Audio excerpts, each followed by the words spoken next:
Sådan er det, når man skal lade champion komme først. Prøv lige at høre, knægte. Hvordan skal det gøres? Hva?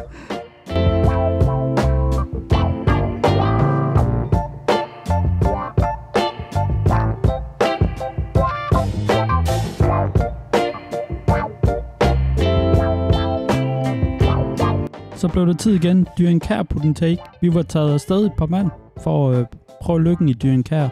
Og det var super sjovt fiskeri, og der var masser af fisk. Det var helt vanvittigt. Jeg tror ikke, jeg har været i en sø i lang tid, hvor jeg har oplevet, hvor der har været så mange fisk. Det var fuldstændig vanvittigt. Man kom ned om morgenen der, og der var jo stimer langs kanterne over det hele. Det var fuldstændig vanvittigt. Vi er lige kommet ned her, og I kan allerede se, hvor mange fisk, der står lige ude foran her. Det var crazy, og de blev bare ved med at komme trækken ind langs sivene. Det var helt vildt at se. Og det blev bare ved, og det stoppede bare ikke. Og så går man 100 meter længere hen, og det er bare det samme. Bare andre fisk. Det var helt vildt. Trix er, at han får en hurtig en på 4 kast eller sådan noget.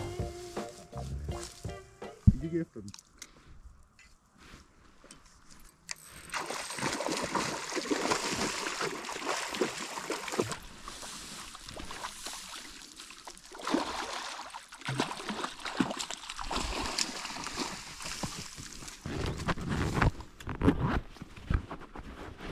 Sådan er det, når man skal lade champion komme først. Prøv lige at høre, knægte. Hvordan skal det gøres? Hva? Så er din dag reddet. Hvordan skal det gøres?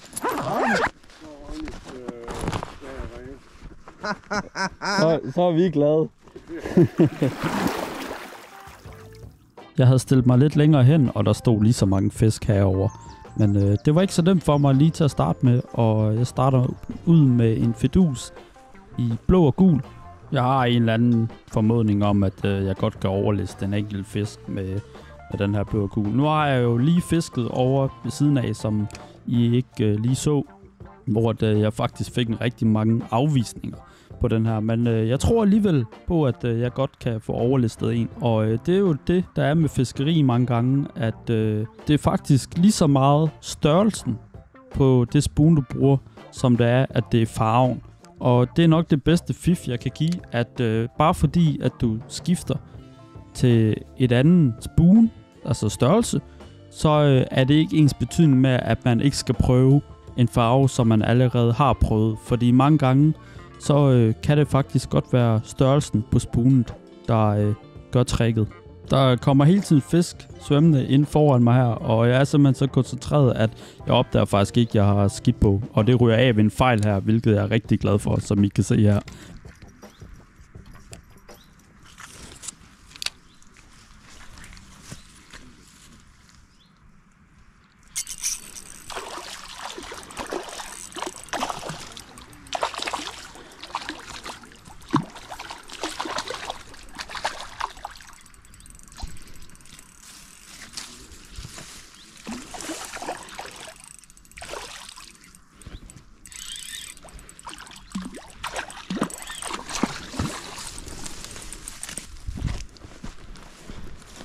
Så var der sgu en, der ville lege med.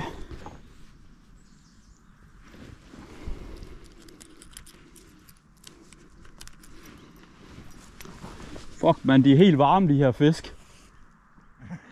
What? Fisken var helt varm, og det fortæller bare mig, at vandtemperaturen er rigtig høj. Og det kan jeg jo egentlig bruge i mit fiskeri. Jeg kan vælge at gå ned i størrelse, eller jeg kan vælge at fiske med noget, der har en større flade. Og det er faktisk godt derfor, I har set mig bruge fidusen meget mere i de seneste videoer, fordi at den kan føre så langsomt, hvilket bare gør så tit, at fisken den faktisk hugger.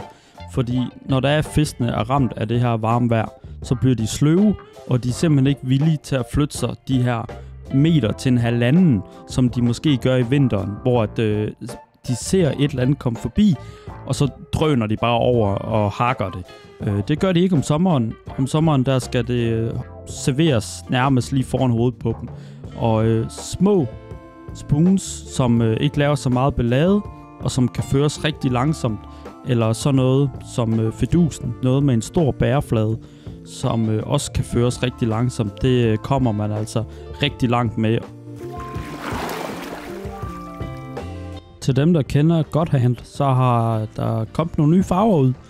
Sådan nogle metalfarver, som jeg har været inde at købe. Til dem, der kender det, så de fede farver af dem, de blev udsolgt sindssygt hurtigt. Så jeg var så heldig at få nogle af de fede farver, inden at de var udsolgt. Og jeg havde lidt forventning om, at jeg skulle prøve nogle af de her i dag. Og sætter sådan en 0,8 grams sharia på. Og det er altså virkelig småt. Og det er ikke lige sådan til at kaste med, men det kan godt lade sig gøre. Og står faktisk bare og vipper den ned lige foran fødderne på mig.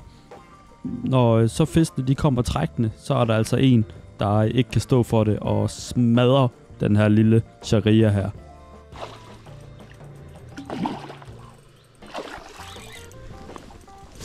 Pis os.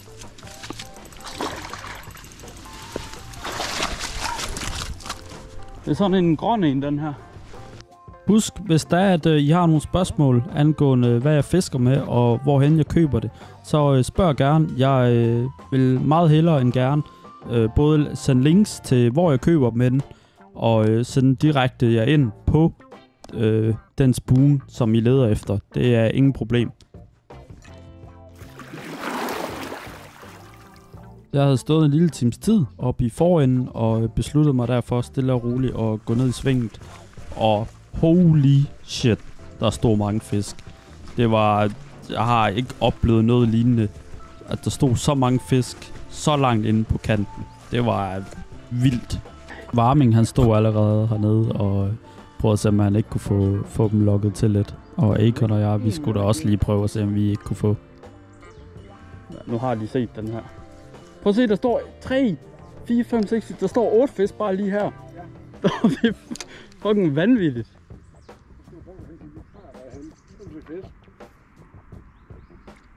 Ja.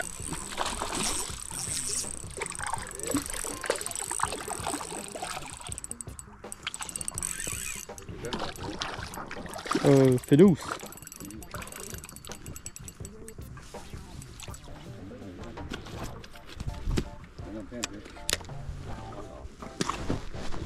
Der står fucking mange lige hernede. Ja.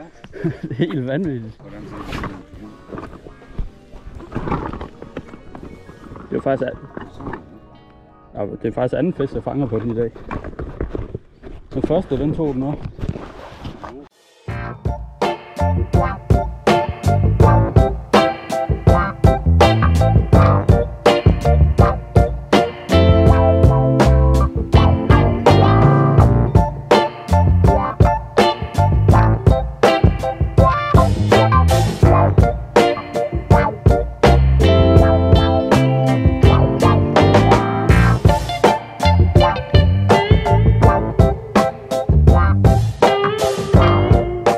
Fiskeriet gik hen og blev rigtig svært, og gik frem og tilbage. Jeg tror, jeg har gået søen rundt, jeg ved ikke, hvor mange gange i dag. Og Dyring Kær er faktisk et super fedt anlæg, men altså, jeg kan sgu godt forstå, at der er nogen, der har svært ved at fange fisk derude, fordi det er nok det sted, hvor at, jeg bliver nødt til at bruge alle mine små ting for at fange fisk. Altså, det er farveskift hele tiden, det er størrelse skift hele tiden. Det er gå rundt, finde den ene fisk, som godt vil lege med, og stå og kaste på den samme fisk med forskellige spoons hele tiden, ligesom for at få den tiret op. Og ja, det blev hårdt. Det blev rigtig hårdt og gik faktisk i lang tid, hvor jeg ikke mærkede noget som helst. Vores tid var ved at være slut, og Trix og jeg, vi havde stillet os ned i det hul hernede, hvor at, der kom rigtig mange fisk trækkende forbi hele tiden, og de gik i sådan en cirkel, så hver gang de kom igen, så kunne vi have en ny farve på. Og jeg skiftede til sort pellet, en farve, som jeg er blevet rigtig glad for, og har fanget rigtig mange fisk på. Og ser fisken og kaster ud til den, og lader den dale ned i fiskens dybde. Det er super vigtigt forresten, når der er I fisker, at I fisker i fiskens dybde i den tid nu her, fordi Det er meget sjældent, at de kan finde på at stige op for at tage den. Så hold godt øje med vandet, og se nogle fisk uden polbriller, hvis det er, man ikke har sådan noget, og man kan se, at den står dybt, så er der højst sandsynligt stor sandsynlighed for, at andre fisk de står i samme dybde. Så husk lige det. Det er super vigtigt.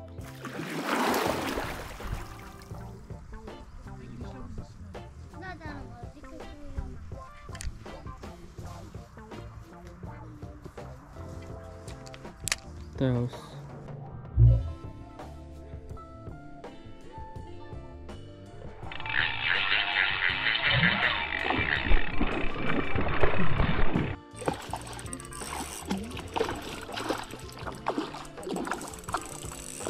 Og ja, den store der, den jagter den bare helt. Ja.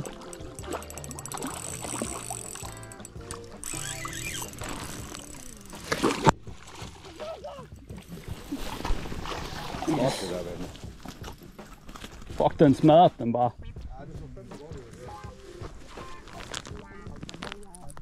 Med den sidste fisk på land vil jeg gerne sige tak, fordi I så med. Det er en kær thumbs up herfra. Kan helt klart anbefale folk at tage derud. Det er en svær sø, som man skal være klar på, at man skal indstille sit fiskeri, og man skal arbejde hårdt for det, men det kan helt klart lade sig gøre, og der går nogle store basser derude. Knæk og bræk til vi ses igen.